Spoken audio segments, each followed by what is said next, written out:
Inilabas na ngayon ng Malacanang ang listahan ng mga drug-cleared barangay sa Pilipinas. Pero, tama nga ba ang datos na ibinigay ng Presidential Communications Office o PCO? Report mula kay Eden Santos. At nandito po yung iba mga pangalan. Sa wakas ay nagbigay na ng listahan ng Malacanang ng mga pangalan ng mga barangay sa bansa na idiniklarang drug-cleared ng administrasyon ni Pangulong Ferdinand Marcos Jr. Sa press briefing sa Malacanang ay sinabi ni Presidential Communications Office Undersecretary Claire Castro na ngayon lang ibinigay ng Philippine Drug Enforcement Agency o PDEA ang nasabing listahan. So ibibigay ko na lamang sa inyong opisyal itong mga kopya. Nandito po yung sasabi yung mga barangay na nasasabi natin drug-cleared, drug-free. Hawak na natin ngayon yung listahan ng mga pangalan ng drug-cleared na mga barangay nationwide ayon sa Presidential Communications Office o PCO sa pamamagitan ni Undersecretary Claire Castro. So tiningnan natin yung mga listahan.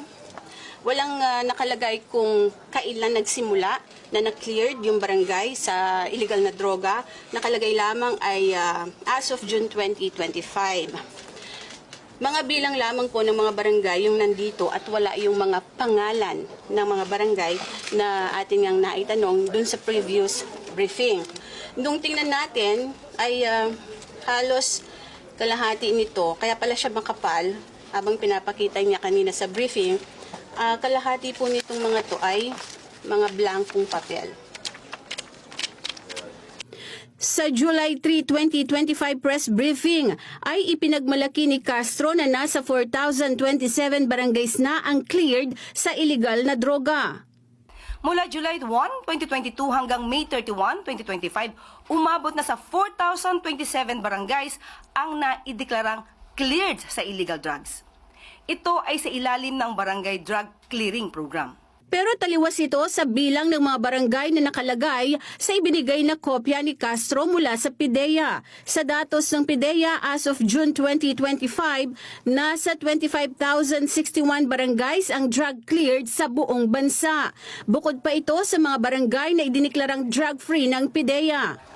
Napakarami po at hindi ko po ito mababasa sa inyo. Mauubos po ang araw natin kung babasahin ko sa inyo bawat isa. Ang tanong, saan kinuha ng PCO ang listahan ng 4,027 barangays na drug-cleared? Eden Santos, para sa Mata ng Agila.